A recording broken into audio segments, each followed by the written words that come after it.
Hey everybody, it's Before You Buy, the show where we give you some preliminary footage, a little bit on the first impression side, and give you what we think about new games as they come out with the hopes of helping you make a good purchasing decision. I'm Falcon, and this is Tropico 6. So it has been a while since the previous Tropico game. It was 2014 when we saw it last. It doesn't seem like that long ago, but when you consider it was pretty much a every couple years type release, that's a pretty big slowdown. Part of it is because this game is developed by a different developer by the name of Limbic Entertainment. And despite the developer change, I'm gonna go ahead and say that it feels like the Tropico you know. Now, if you're not among those who know Tropico, I'll explain. Basically, Tropico is kind of like Sim Global South Small Island Nation. It is a city builder, it's a management simulation, there is diplomatic elements, there's a heavy dose of fairly surface level humor that,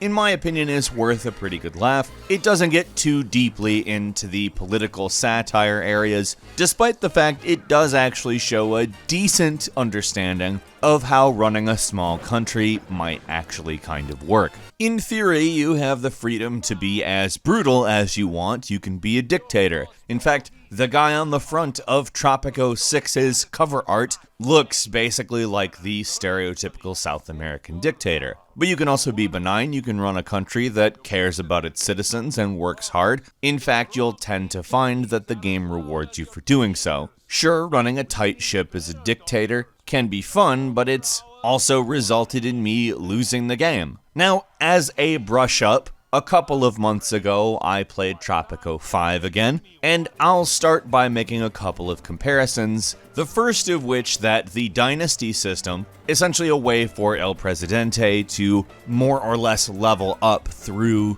the various people around El Presidente, administration members, lackeys, etc. And now instead of gaining attributes in that way, you simply pick an attribute in the start screen. Now, this removes a bit of a layer of strategy, but I can tell you, I think I know exactly why they did it. In Tropico 5, you were really ever having to deal with two factions at once. Most decisions affected two factions, and that's that. But now you're balancing the needs of a large number of factions. You have to deal with what the communists want, what the capitalists want, what the Axis powers want during the World War II era, what the religious folks want, etc., etc. And these are all from different areas. For instance, on your island, it's mainly the religious folks, the communists, the militarists, etc. And on the world stage, you're dealing with the superpowers. And decisions you make oftentimes impact more than two of these things. I think that's good because it expands the scope of the game, the cause, the effect, but I also do understand that there's probably going to be people who do miss the Dynasty system on account. It allowed you to have a more dynamic game experience over time. That being said, I think I prefer just being able to choose an attribute at the beginning personally. Now, if you've never played the game before, I would recommend the tutorial. It's quite simple. It walks you through everything, teaches you about the interface, which might look a little bit clunky at first. There are a fair amount of things on the screen, but it's actually a fairly simple setup. You don't get too far deep into too many menus. Most things are a click in, if not a click and a tab in. You definitely get more space in this game as you get an archipelago of 3 islands at a minimum, which is good.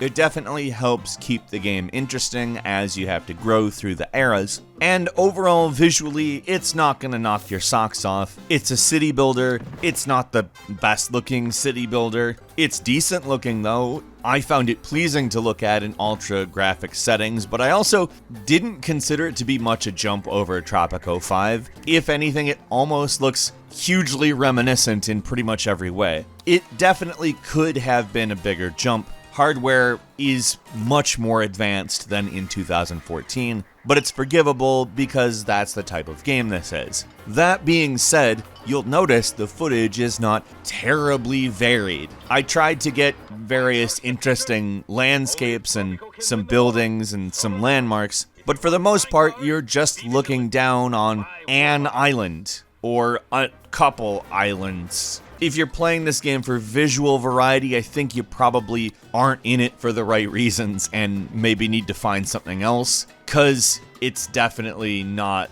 visually varied. It pretty much always looks like this. Even when there's like a fire going on, which is something that you would think would be visually something they'd want to stand out, it basically looks the same, and it also doesn't really stand out. Now, is that something I'm saying they did a bad job with? That's not what I'm getting at. I'm not so sure it's necessary for this to be like a stunning game with ever-changing lighting situations and wild reflections and ray tracing and all that. It definitely doesn't need to be any of that. So this isn't really a complaint. It's more to say, this is what it looks like. You're gonna be looking at this. It's a lot of fun, but it's this. As for actually playing this game, I've gotten to the Cold War era in a couple of different games at this point. I've mostly included footage from my successful gameplay. I also didn't include any Cold War footage. The game kind of really gets going in the World War era. That's the much less basic era.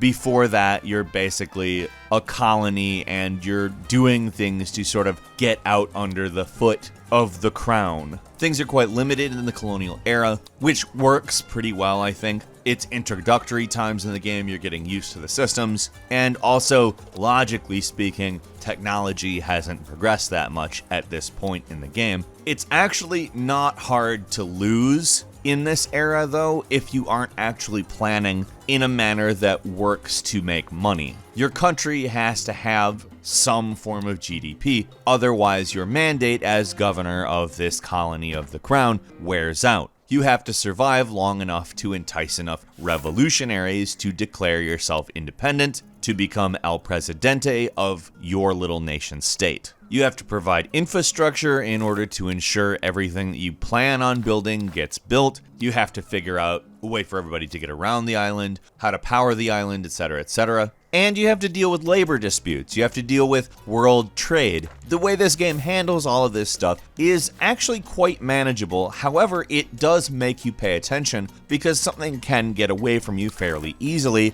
if you don't. There are various scenarios for you to play out. They're built around more pre-made maps and specific events intended to happen. However, I find myself caring much more about sandbox mode, which is kind of just a free-for-all, gaining independence, running a country, building a city. I thought it was highly enjoyable. However, I also want to say that it's not really that different, despite the differences that I mentioned earlier from Tropico 5. Different developer, a couple of systems have been fundamentally changed, and on top of that, they do a much more citizen-level simulation in which you can do a lot more specific stuff involving the actual people who live in your country. But that being said, it felt a lot like playing Tropico 5 again. Now, it's been quite a while since Tropico 5, so that may be something you want to do. It certainly was something I wanted to do. And I think that the systems end up working out to the point where this is a more enjoyable game overall.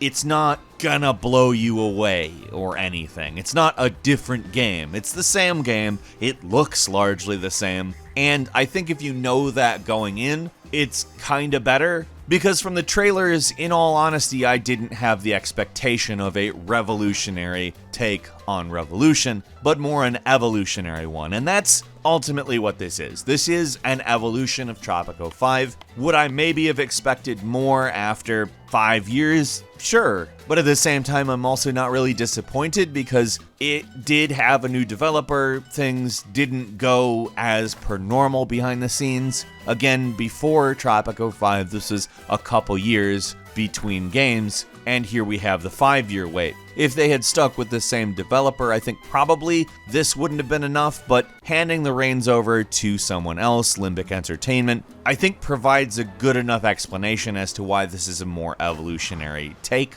And again, I really enjoy it. I think this is a fun game. I'm perfectly happy to have this game again. I kinda want to play a bunch of stuff in it. I think there's a lot of replay value. I'm a City Sim person. I used to play SimCity 2000 and SNES SimCity way back in the day, and frankly, this has more personality than recent SimCity games. So I'm gonna go ahead and say this is maybe even a little bit more reminiscent of the Super Nintendo SimCity, albeit with a totally different setting in that respect. It also makes the case for games having personality over just being blank slates, because let me tell you, I'm infinitely more likely to go back to Tropico 6 than I am some bland open world game that basically gives me whatever to do whatever with. That's not to say every open world game is one of those, however, I think we all know of at least a few. I would say if you're in the mood for a city sim or a country management sim, Tropico 6 is where to go. It's not going to blow you away, but it is going to give you a good time.